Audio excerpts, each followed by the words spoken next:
출구 없는 극단 정치, 여기서 문을 열겠습니다. 구교영의 정치비상구 시작합니다.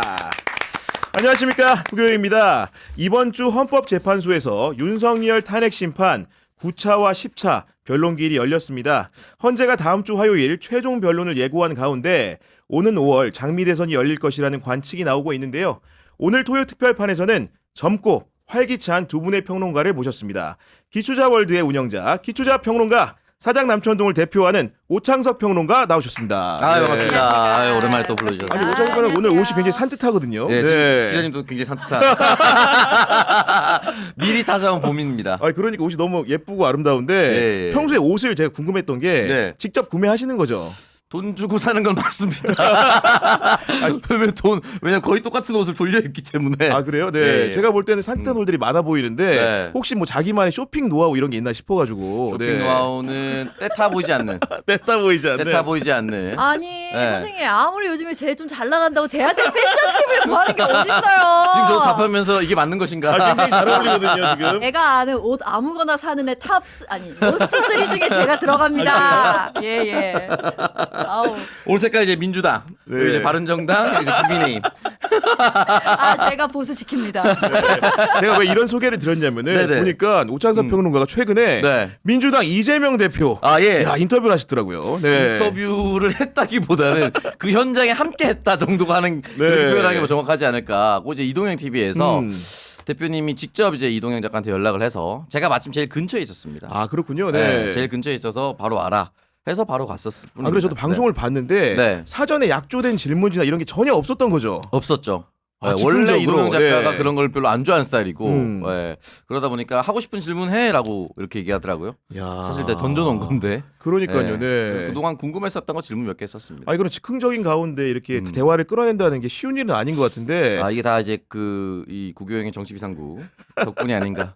지난번에 나왔을 때 네. 제가 여기서 기초자님과 함께 음. 그 온라인 커뮤니티에 대한 폐해. 맞아요. 네. 이 사람들 이제 오프라인 나왔으니까 처벌 강력하게 해야 된다. 그 얘기하지 않았습니까? 맞아요. 네. 거기 이제 하나 정도 한 스푼 더 넣어서 이제 거리로 나온 내두기란 책이 있다. 그 생각이 이제 번뜩 들었던 거죠. 그래서 그게 계속 방송에서 얘기하던 찰나였고, 그렇죠. 또 마침 대표님이 오셨으니까 누구보다 온라인이나 이런 사이버 공격을 많이 받았던 분입니다.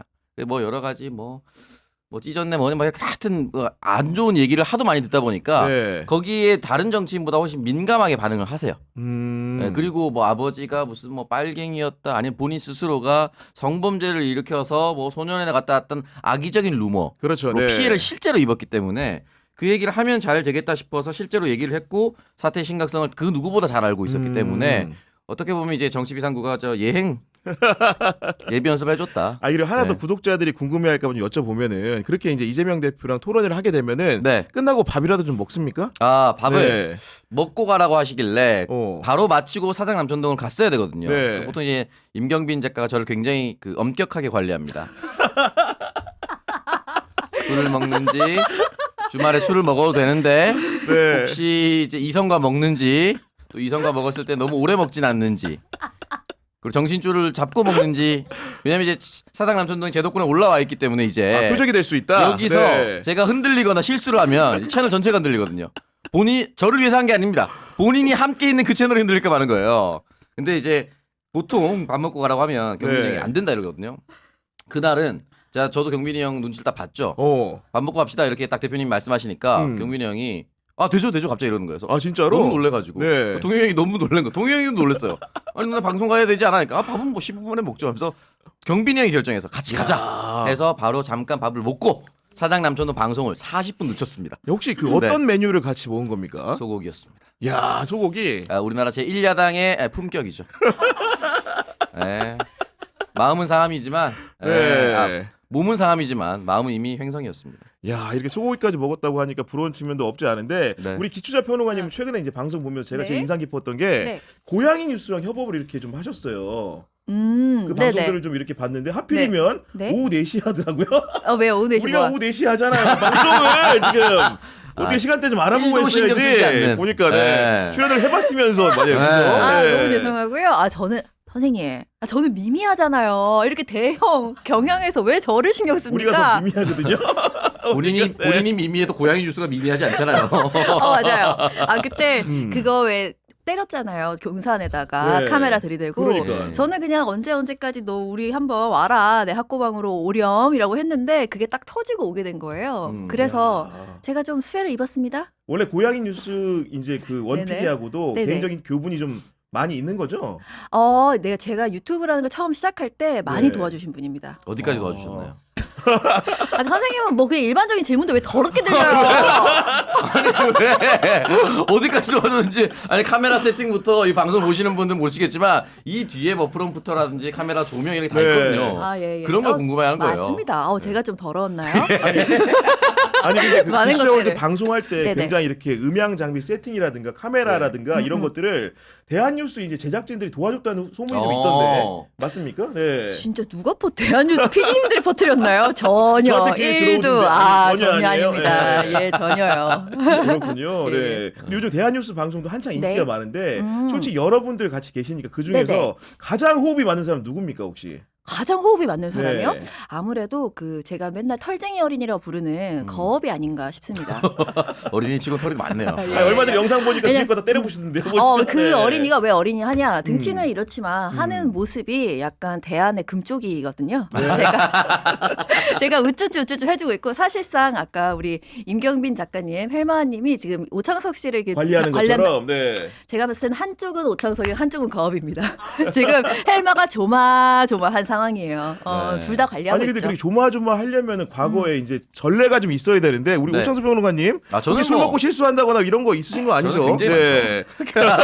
저는 관리 대상이 되는 게 맞습니다. 그래서 억울한 적은 없어요. 네. 네. 저 이재명 대표님 이제 인터뷰했던 얘기 나왔으니까 만약에 구경의 정치비상구의 대표님이 만약에 나오신다면 네. 기자님은 어떤 질문을 하고 싶으세요?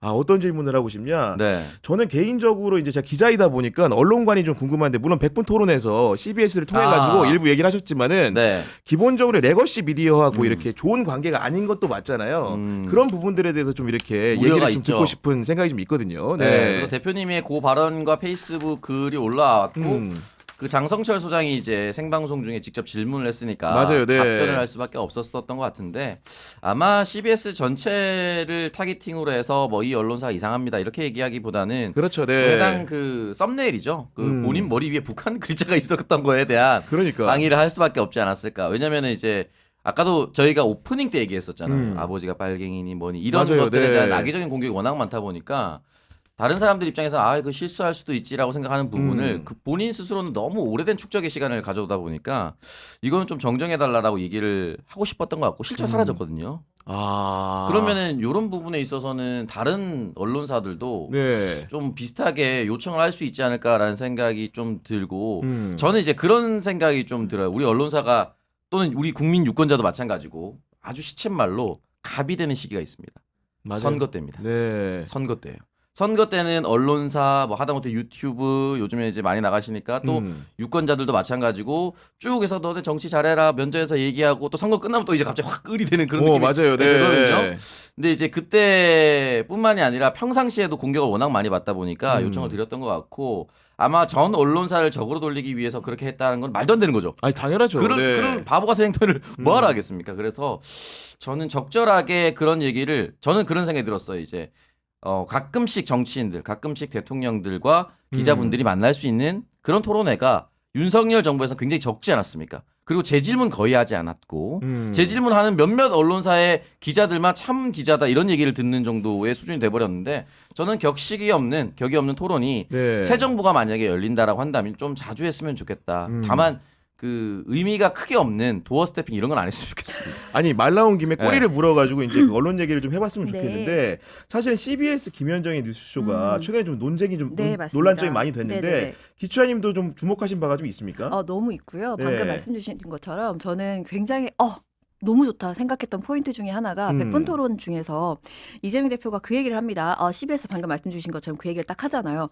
그 전에도 분명히 CBS와 혹은 이 CBS 크게 보지 않아도 됩니다. 그냥 김현정의 뉴스쇼라고 전 정확히 이야기하는 게 굉장히 네. 중요하다고 생각합니다. 그래서 그것과 이준석과 뭔가 지금 이상하다라는 이야기가 계속 나오고 있었는데 그곳에 비해서 문제의 심각성에 비해서 기사화가 너무 안 되는 거예요. 너무 심각하게 안 됐었죠. 근데 이재명 대표가 한번 딱 말을 딱 언급을 하는 그 순간 이재명이라고 따서 이제 기사가 쏟아지더라고요. 그래서 저는 그걸 지적해주는 부분에 굉장히 좋다고 생각했습니다. 그런 부분들이 네, 맞습니다. 그리고 이제 이 공 같은 경우에는 기본적으로 허은하 전 개혁신당 대표가 쏘아올린 공이라고 할 수밖에 없는데 그 이준석 의원이 본인들 단체방에 올린 오가는 글들 같은 것들을 공개하게 되면서 CBS 그 뉴스 제작 과정에 영향을 끼친 게 아니냐 이런 의혹이 제기된 거 아니겠습니까? 맞습니다. 네. 근데 저는 허은하 대표가 물론 지금 여기저기 많은 채널에 나오셔서 그런 이야기를 전달하는 것도 쏘아올린 공이라고 볼 수 있습니다만 그냥 그거는 가벼운 그냥 물튀김 정도로 생각을 하고요. 그 밑에 이미 많은 것들이 지금 흔들리고 있었다고 생각을 해요.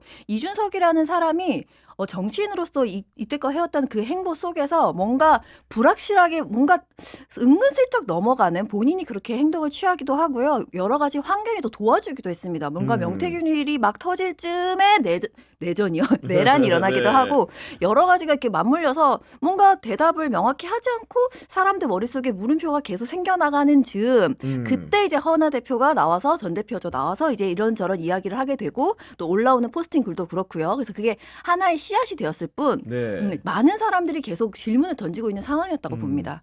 그 김현정의 뉴스쇼에 대해서 특히나 이제 이재명 그 대표 지지자들 같은 경우에는 안 좋은 인식들이 좀 있긴 있는 것 같아요. 그러니까 이제 이 사태라고 표현을 하면은 이게 발발하고 나서 국민의힘 쪽에서도 우리 쪽이었나? 이런 식으로 이제 의아해한다라는 반응이 있다. 내부적으로. 네. 근데 이제 그거는 뭐 그렇게 생각할 수도 있죠. 양쪽이 다 미움받을 수도 있는 거고 양쪽에서 다 사랑받을 수도 있는 건데 이게 전적이 없었으면은 이렇게까지는 안 됐을 겁니다. 전적이 있다. 그러니까 네. 예를 들면은 극단적으로 이재명 대표를 비판하는 인사를 주로 등용을 해서 스피커를 맡긴다든지 그리고 또 하나는 지금 명태균 게이트로 김종인 비대위원장 여기서 한 달 전에 나왔을 때도 분명히 말씀드렸는데 김종인 비대위원장도 걸려 있는데 월간 김종인 계속 해주고 있습니다.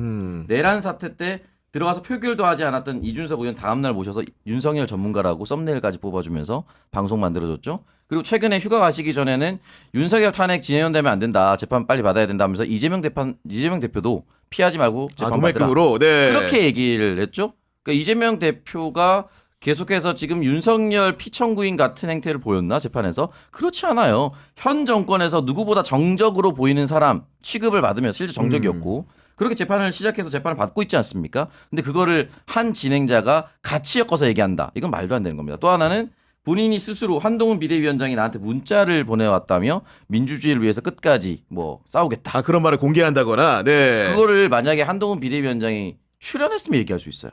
안 하는데 내가 문자를 받았는데 이렇게 얘기해줬다는 특혜 아닙니까? 이재명 사실은 내란 사태를 계엄해제 가결했을 때 가장 큰 역할을 했던 건 이재명 대표가 유튜브 라이브를 켜고 국회로 모여달라고 얘기했던 게 가장 큰 겁니다. 보수 인사인 한동훈 당시 대표가 온 거는 여야 합의된 계엄해제 가결이 된 거에서 의미가 있을 뿐이지 네. 거기에 대해서 가장 큰 공은 이재명이에요. 그럼 이재명 대표와 연락을 했거나 이재명 대표의 문자를 소개해 준 적이 있느냐? 없죠. 그런 거에 대해서 이재명 지지자들 입장에선 편향된 건 아니냐라는 생각이 쭉 쌓여오다가 이쪽에서 갑자기 이번에 터진 거다. 터진 네. 거죠. 왜냐면 허은하 대표 같은 경우는 같은 당 사람이었잖아요. 축출되는 방식이 이준석 대표가 국민의힘 당대표에서 축출되는 방식과 동일한 방식으로 본인이 축출이 됐어요. 그런 상황에서 우리는 공익제보자라고 볼 수밖에 없는 상황. 그리고 내부자에서 단체방을 함께 공개를 해버렸다. 실제로 제작진에게 넘어갔다. 백배경이 흰색 도표였는데 이준석 단체방에는 회색 단체 그 배경이었고 그 회색이 그대로 김현정의 뉴스쇼에 올라왔고 지금 현재는 또 회색을 지정하니까 그게 삭제됐어요. 그럼 의아할 수밖에 없죠. 일련의 과정들이 네. 그래서 쌓여있다는 거죠.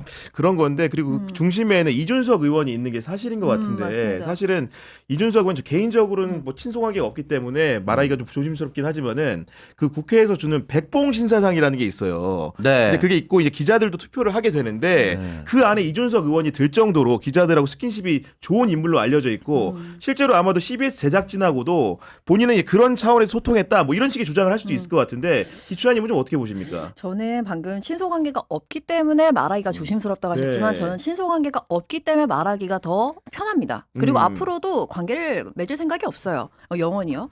저는 다만 저는 평론가 입장이라고 생각하는 사람이 아니기 때문에 그냥 편하게 하나의 유권자로도 말씀드릴 수가 있어요.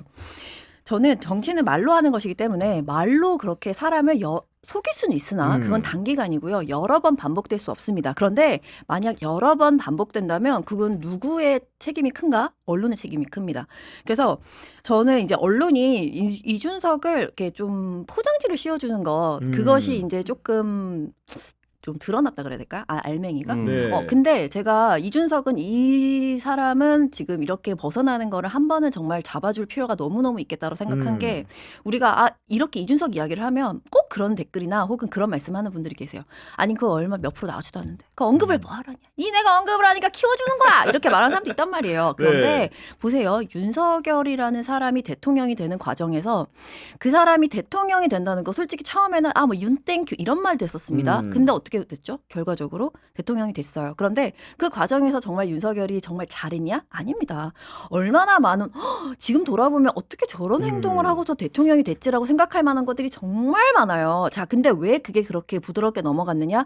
짚어줘야 될 것들을 언론들이 짚어주지 않았기 때문이다. 그것밖에 저는 결론이 없어요. 따라서 이준석이라는 사람이 이 생물학적으로는 나이가 다소 물론 이 현세양에서는요. 직장에서 이준석 정도 나이면 뭡니까 지금? 과장은 달지 않아요? 꽤 과장도 높죠. 차장도 있죠. 제 말이 네. 근데 정치권에서는 거의 베이비 무슨 이제 막 똥 닦는 그런 수준으로 보고 있어요. 완전 애기로 네. 본단 말이죠. 그래서 이 사람이 생물학적으로 좀 어릴 수 있으나 하는 행태가 너무 구태적이기 때문에 반드시 언급을 해줘야겠다. 그런데 언론한테 아무리 하라고 해도 하지를 않아요. 방금 말씀 주신 것처럼 스킨십이 좋기 때문인지 뭐 그 연유는 알 수 없습니다만 어쨌든 결과물로 나오는 기사를 봤을 때 이준석이라는 정치인이 행보하는 그 중간중간에 분명히 물어야 할 것들을 제대로 묻고 있지 네. 않다라는 말씀을 꼭 드리고 싶었고 거기다가 방금 말씀 주신 것처럼 이준석 씨가 지금 가장 최근에 입장 발표한 게 JTBC의 오대영 라이브였습니다. 제가 그걸 보면서 이런 식으로 하는 게 여러 가지가 있어요. 이준석 씨가 정치인으로서 이렇게 발언을 할 때 보면은 보이는 특징들이 몇 개가 있는데 제가 한 5가지를 정리해봤지만 그 중에 하나만 딱 말씀을 드려보면 이렇습니다. 항상 이거는 정원유착 아닙니다. 이렇게 딱 시작을 해요. 일단 예? 사람들이 예. 딱 프레임을 주는 게 가장 본인이 긁힌다고 표현하잖아요. 요즘에. 그게 아니라고 이야기하면서 시작해요. 그거 아니에요. 왜냐하면 근거는 흔히 있는 일이기 때문입니다. 하면 그래? 그럼 방송을 보는 대중들은 이 방송 뒤에 어떻게 돌아가는지 잘 모르잖아요. 그렇죠. 그럼 귀를 네. 쫑긋하게 되는 거야. 그래? 한번 들어보자. 그러면 이렇게 얘기해요. 이게 보통 정치인들이 미리 제작진한테 미리 입장을 주기도 하고 제작진들이 전화를 줘서 혹은 연락을 줘서 내가 질문 답하기도 해. 그럴듯하죠. 근데 잘 생각해보면 방금 오창석 씨가 이야기한 거가 정확해요. 그 자리에 있어야죠. 자기가 출연할 때 자신이 그 프로그램을 만들어가는 구성원으로서 있을 때 그럴 수 있는데 질문을 네. 할 수도 있고 받을 수도 있고 미리 입장을 전달할 수도 그렇죠. 있습니다. 네. 그런데 이 사람은 지금 했던 행동을 자세히 다시 들여다보면 그 자리에 없었어요. 남이 그리고 방송할 때. 맞습니다. 네. 그리고 방송이 이루어지지도 않았어요. 중요한 건 나를 비판하던 말을 다른 방송에서 많이 했기 때문에 이 방송에서도 할 것이라고 궁예가 돼버렸어. 그래서 할 거니까 내가 미리 주는 거야. 찔러주는 거야 라고 전달을 했다는 것. 요거를 빼고 그렇게 은근슬쩍 넘어간다는 건 이건 또 말려 들어가는 겁니다. 그래서 반드시 짚어줘야 된다. 네. 자, 이런 관점에서 좀 이렇게 질문을 드리고 싶은데 사실 이준석이라는 사람이 과거에는 언론에서 주요 언론에서 집중 조명을 했던 때가 있었어요. 예를 네네. 들면은 뭐 이 개혁신당을 만들자고 했을 때만 해도 뭐 불판을 뒤집자 옛날에 노회찬 의원의 말을 그대로 인용해가지고 하면서 언론이 대서특필을 해줬는데 이번에 대선에 나가겠다는 사실상 대선 출마 선언과 다름없는 홍대 기자회견이라든가 네. 이런데 신문을 열어보면 귀퉁이 잠깐 나옵니다.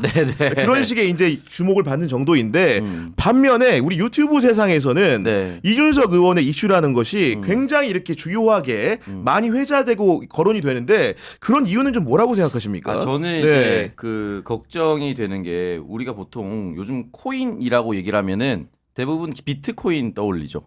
커뮤니티 얘기를 하면 인터넷 게시판을 떠올리거든요. 코인은 근데 원래 우리가 쓰던 동전의 오프라인의 물질인 거고 네. 커뮤니티도 그냥 아파트 커뮤니티 같이 오프라인의 물질입니다. 근데 이게 전부 온라인으로 넘어왔다고 한다면 이 온라인 세상의 이야기가 사실상 오프라인 얘기를 다 대변한다고 보면 됩니다. 근데 이 부분에 대해서 아직까지는 세대 차이가 좀 많아요.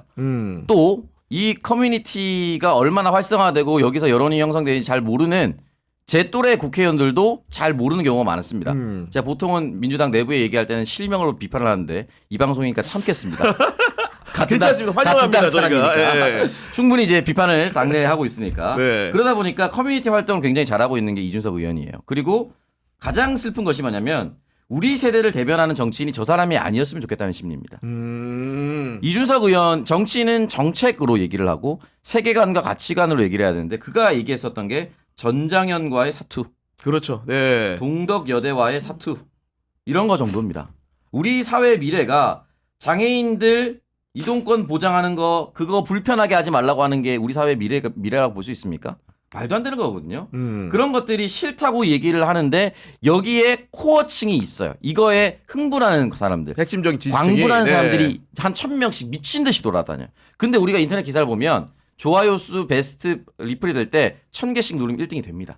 그러니까 훨씬 더 과대 표집이 되죠. 그럼 이게 어떻게 되냐면 중요한 직책을 맡았을 때 조중동이라는 아주 거대한 보수 매체가 이 사람을 엄청난 정치인으로 띄워줍니다.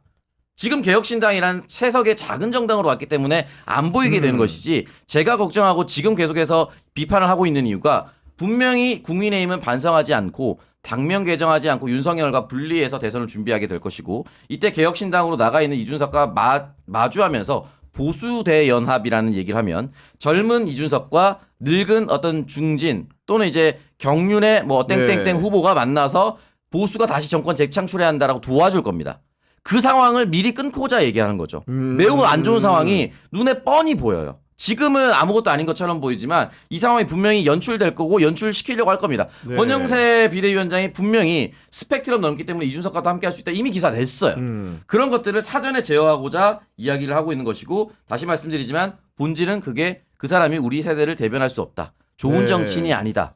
그렇기 때문에 말씀드리고 싶고 가끔 그런 질문을 하세요. 왜 민주당에는 이준석 같은 정치인이 없냐? 정상적인 정당이기 때문에 없는 거예요. 아니 오창석 평론가 있잖아요. 네. 저는 이제 정치인이라기보다는 아, 선생님 민주당에 오창석 묻히지 마세요. 가끔 당원인 걸 숨길 때가 많습니다. 우리 당의 대표성을 띌 수가 없기 때문에 저는 이제 n분의 1, 250만 당원 중에 n분의 1일 뿐입니다. 네. 그래서 이제 저는 좋은 정당일수록 이런 말도 안 되는 이야기를 하는 사람을 띄워주지 않습니다. 그리고 아까 전에 기자들과 스킨십이 이제 많다. 스킨십을 많은지 모르겠지만 스킨십을 좋아할 수 있다는 여러 가지 정황들이 있지 않았습니까? 이거 내가 얘기한 게 아니에요. 아 맞아요. 이미 재판에서 있었던 내용이고 네. 그것이 설령 무고로 나오고 뭐 서정욱 그 강신업 변호사 그게 이제 뭐 무죄로 나오고 뭐 이런 식으로 했지만 그게 있었다 없었다가 아니라 확인할 수 없었다가 된 거거든요. 그렇기 때문에 그건 아직 ING다. 네. 라고 저도 잘 말씀드리고 모르지만 김소연 변호사도 그런 이야기를 자주 포스팅을 하더라고요. 그러니까요. 그렇습니다. 예, 싶습니다. 예. 알겠습니다. 그쪽 진영에서 얘기하니까. 예, 예. 이번에는 이제 핵심적인 화제를 좀 넘어가 보려고 하는 건데 헌재 탄핵 심판이 아까 서두에 소개해드린 대로 그야말로 막바지에 이르고 있거든요. 예. 이번 주 목요일에는 10차 변론기일까지 열렸고 이렇게 다음 주 화요일이면 최종 변론을 앞두고 있는데 주로 오창석 평론가는 좀 어떤 점에 주목해서 보셨습니까? 저는 일단은 동상이몽이 마지막에 같은 꿈을 꾸면서 마무리했다라고 생각이 듭니다. 이제 동상이몽이라는 거는 윤석열 피청구인 같은 경우는 스스로 우리 사회가 굉장히 부정하고 부정선거가 실제 있고 선관위가 좀 이상하고 우리나라의 빨갱이 실제 있다고 생각을 하고 네, 그렇게 움직이셨던 것 같고 윤석열 측의 대리인 같은 경우는 내 이름을 알리기 위해서 나왔던 것 같아요. 네. 또는 이제 예비 공천 심사를 계속했었던 것 같고 또는 차기 비대위원을 노리고 있는 그런 모습이었던 것 같아요. 이때까지는 이제 동상이몽이었는데 왜 마지막에는 같은 꿈을 꿨느냐? 마지막에는 모두가 헌법재판소가 이상하다라는 결론으로 갔습니다. 이 미리 헌재 결과에 불복하는 사인을 10차 변론기일에서 네. 너나 할 것 없이 다 줬다. 그래서 서로 다른 꿈을 꿨지만 마지막에 같은 꿈을 꾸면서 엔딩됐다라는 네. 생각이 좀 듭니다. 말씀 더 이어서. 예. 사실상 그 피청구인 윤석열 씨 변호인단은요 거의 취보 수준이었습니다. 지금 다 앉아가지고 저 취업 준비생이에요. 잘 네. 봐주세요. 이렇게 하고 있는 그 정도였어요. 네, 무스펙 채용 같은 거거든요. 원래 면접 잘 보면은. 근데 왜냐면은 그 뭐 조대현 그 재판관 출신이죠. 그분 같은 경우에는 사실은 헌재 심판정에서 카메라 앵글에 조는 모습이 이제 포착이 되다가 갑자기 일어나서 뜬금없는 얘기하고 나가시니까 이런 네. 모습들이 재판관들이 보기에도 너무나 이제 불편했을 것 같아요. 그래서 저도 확실히 느끼는 게 이제 그 변론하고 있는 변호인도 분명히 저는 선입금과 감동 후불제가 나눠져 있을 거라고 봅니다. 조대현 변호사 같은 경우는 저는 선입금이라고 보고요. 이미 네. 입금이 됐기 때문에 자기 마음대로 하고 김계리 변호사는 제가 생각한 감동 후불제인 것 같아요. 이렇게 보니까 본인이 하는 만큼 가져갈 수 있는 이런 구조가 되어 있어서 네. 저쪽이 보니까 헌재에서 질 것 같고 입금이 안 될 것 같아요. 그러면 내 공천이라도 챙기자라고 하지 않았을까라는 제 조심스러운 추측입니다.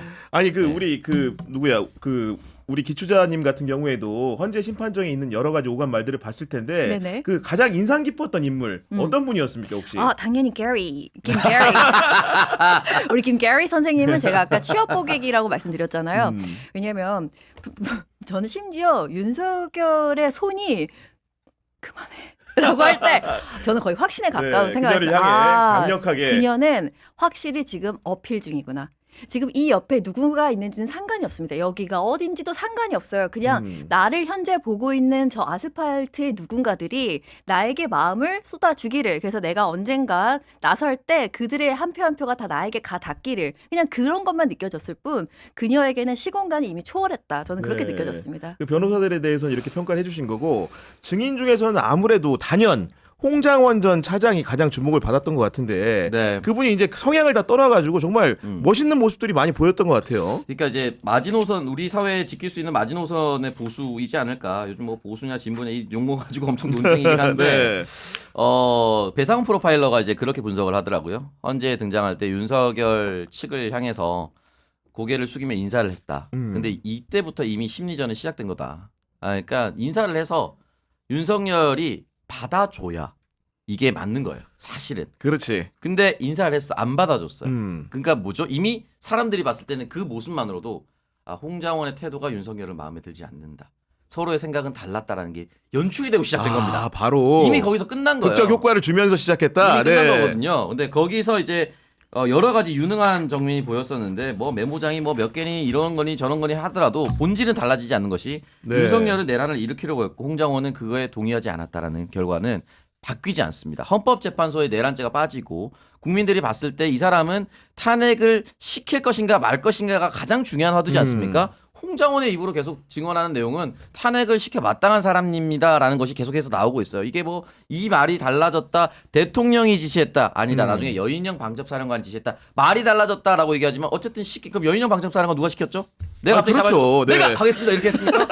말도 안 되는 얘기죠. 그 사람을 시킬 수 있는 사람 몇 없습니다. 위에 국방부 장관, 대통령. 그렇죠. 네. 그러니까 결국 본질이 하나도 안 바뀌는 거예요. 헌법재판소 내에서는. 그런 거 봤을 때는 홍장원 차장 입장에서는 여기까지 생각을 하고 움직일 수밖에 없지 않았을까. 왜냐하면 본인은 처음부터 내란에 동조하지 않았다는 걸 남겨놔야 되는 것이고 앞으로 이제 이 탄핵 심판이 끝나고 나면은 이제 한 번 열리긴 했지만 형사 재판이 이제 시작될 거지 않습니까? 그렇죠. 네. 거기에 나와서 나는 강하게 처음부터 반대했었다라는 것을 얘기했었고 그리고 저는 이제 와서 말씀을 드리지만 홍장원 차장이 처음 이름을 쓰면서 미친 사람들이다라고 하면서 멈췄다라고 맞아요. 했던 네. 그 증언 있잖아요.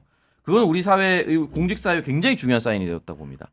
만약에 그런 주요 인사가 나와서 모른 척을 하거나 또는 아무것도 아닌 척을 하면서 최상목과 한덕수와 같은 입장을 취했다면 그 주요 임무 종사자들이 전부 모른 척하고 입을 맞추려고 했을 겁니다. 근데 한 명이 손들고 나와서 저 내부 고발자 아니면 또 공익 제보자가 나와서 아니라고 얘기하는 순간 내가 뒤늦게 말하면 나도 큰일 나는 거 아니야? 나도 진짜 억지로 끌려갔는데 나도 얘기해야지가 돼버렸어요. 네. 물줄기를 바꿨습니다. 사실은. 그러니까 말을 잘하는 것보다 그 사람이 처음 선택한 행동 자체가 우리 사회의 내란 이후에 물줄기를 바꿨다는 거에 대해서 저는 훨씬 더 큰 의미를 둔 것이고 네. 두 번째는 추후에 대한민국 사회에서 그 어떠한 순간에서도 이런 명분 없는 내란은 없어야 된다고 봅니다. 계엄은 헌법이 필요해요. 전시나 그에 준하는 사변이 있을 때는 계엄은 있어야죠. 아니, 그렇죠. 네. 실제로 전쟁이 나면 계엄 안 하고 그냥 일상생활에서 즐기십시오 이렇게 얘기할 아니, 수 없잖아요. 맞습니다. 네. 계엄한 것이 잘못된 것이 아니라 계엄이 명분이 없었기 때문에 우리가 내란이라고 표현하는데 이런 일이 혹시나 나쁜 지도자가 나중에라도 나올 경우에 이러한 선례가 쌓이면 우리 사회는 움직이지 않는다라는 명백한 선례를 남겨뒀다. 거기 첫 번째로 홍장원 차장이라는 공직자가 네. 했다라는 것은 굉장히 큰 의미다. 옥찬선 평론가의 그야말로 명쾌한 설명이었는데 이런 설명에 반대를 하는 언론이 하나 있었습니다. 바로 조선일보라고 할 수 있을 텐데 특히 홍장원 차장에 대해서 집요하게 네. 진술 신빙성을 흔들고 그의 말을 흔들려는 노력을 어마무시하게 많이 했죠. 어마무시하게 많이 했는데 그 홍장원에 대한 흔드는 기사는 제가 클릭수 같은 것도 보고 댓글도 비교를 해봤는데 네. 그건 정말 많이 떨어지더라고요. 그러니까 그래요? 홍장원이라는 이 사람의 캐릭터 자체도 그냥 뭐 깊게 생각하지 않아도 그냥 일반 대중들을 그냥 쭉쭉쭉 쇼츠를 넘기다가 봐도 그냥 굉장히 소구력이 있는 캐릭터인가 봐요. 일단 표정하며 말투하며 그 맞아. 모든 것들이 어디서부터 얘기하면 되겠습니까? 막 사람들이 오, 이 사람 멋있다 이런 댓글들이 막 달려 있는 거 보고 네. 홍장원에 관련된 거는 기사가 아무리 흔들려고 해도 안 흔들리는구나라는 걸 확인했기 때문에 뭐 조선일보는 좀 자고 있으면 될 것 같아요. 저는 요것도 말씀드리고 싶어요. 지금 방금 오창석 평론가가 되게 좋은 말씀해 주신 게 그 아까 선을 넘는 거 이게 공직사회에 굉장히 큰 울림을 준다고 말씀 주셨잖아요. 네. 저는 그 선이라는 거에 대해서 요즘 생각을 되게 많이 하는데 저는 이 선도 되게 중요하다고 생각을 했어요. 음. 그 홍장원의 딱 그 말에서 가장 홍장원? 그 사람이 누구야? 라고 했던 게 뭐냐면 저 윤석열 대통령 좋아했습니다. 이런 일이 일어나는 곳이 어디입니까? 평양, 북한 이렇게 말하는 것에서 가장 이제 확 이슈가 됐잖아요. 맞아요. 저는 그것도 일종의 선이라고 봤는데 나는 윤석열을 좋아했다.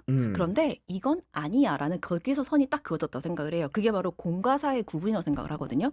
근데 이제 윤석열이라는 사람을 뭐 사람으로 좋아했다 이런 건 아니지만 저는 이번 정권이 망하게 된 여러 몰락의 원인 중에 큰 원인을 공과 사를 구분하지 못한 것에서도 비롯됐다고 보기 때문에 그 선을 또 제대로 딱 지켜주는 사람 그 모습을 되게 오랜만에 보는 그런 네. 기분이었어요.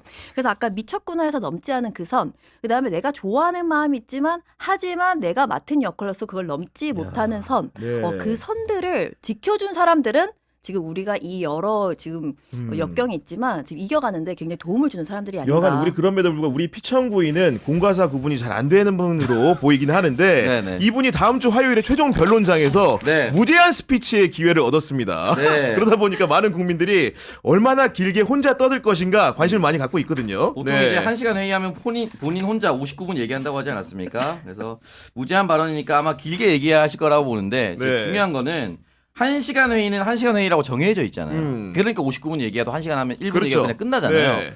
근데 이런 분들이 굉장히 단점이 뭐냐면 그 체력이 약해요. 체력이 약해. 옆에 음식이 제공이 네. 되어야만 2시간이고 3시간이고 얘기할 수 있다고 봅니다. 저는 아마 2시간 내로 이제 끝날 수밖에 없다고 생각이 들고 논리적인 얘기를 할 수가 없을 겁니다. 논리적인 얘기. 왜냐면 네. 지금 상황을 쓱 봤을 때 선관이나 부정선거나 이런 것들을 본인 입으로 직접적으로 얘기하지 않았어요. 그러니까 이상하니까 의심돼 보니 확인해 보라고 했다.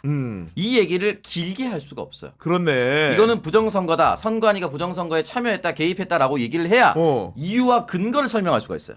근데 그 이유와 근거를 설명하는 순간 국민들이 봤을 때는 저 새끼는 탄핵시켜야겠구나 라는 생각이 들겠죠. 그렇기 때문에 자기가 지시했지만 지시한 이유를 길게 설명하기 어려울 겁니다. 이 길게 얘기하면 길게 얘기할수록 탄핵의 사유와 정당성은 쌓이니까. 그렇다 보면 이제 억울함과 우리 사회에 무슨 뭐 민주당의 횡포, 네. 야당의 원인 입법 중심으로. 독주 네, 뭐 이런 그러니까, 얘기 할 네. 겁니다. 그거는 사실 정말 말도 안 되는 얘기거든요. 그렇기 때문에 길게 얘기할 수가 없다. 무제한 발언의 기회를 왜 헌재에서 네. 줬겠습니까? 헌재에서 그렇게 보장을 해준다는 건 뭐죠?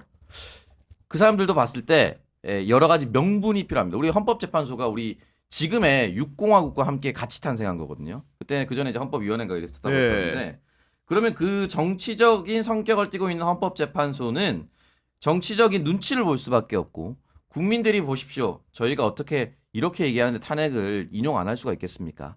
라는 명분의 기회로 저는 오히려 역설계라고 생각합니다.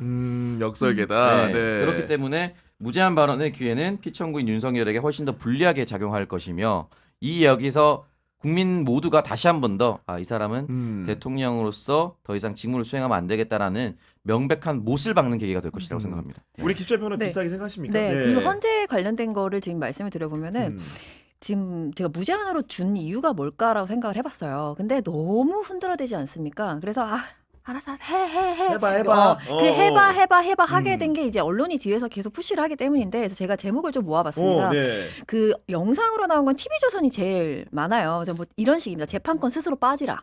이런 의견서가 제출됐다는 거를 굉장히 장시간으로 다룹니다. 또는 문형배 SNS 팔로우 이거는 한동안 시끄러웠잖아요. 근데 이거는 이제 뭐 문제가 없는 일인데도 이제 시간을 굉장히 길게 잡아서 방송을 합니다. 조선일보는 요즘에 거의 이런 또 고귀한 경향신문에서 제가 이렇게 빤스 벗었다 이런 말하면 안 될 것 같은데 이미 했잖아요. 지금 보니까. 괜찮습니다. 입에서 나온 거 네. 말았네요.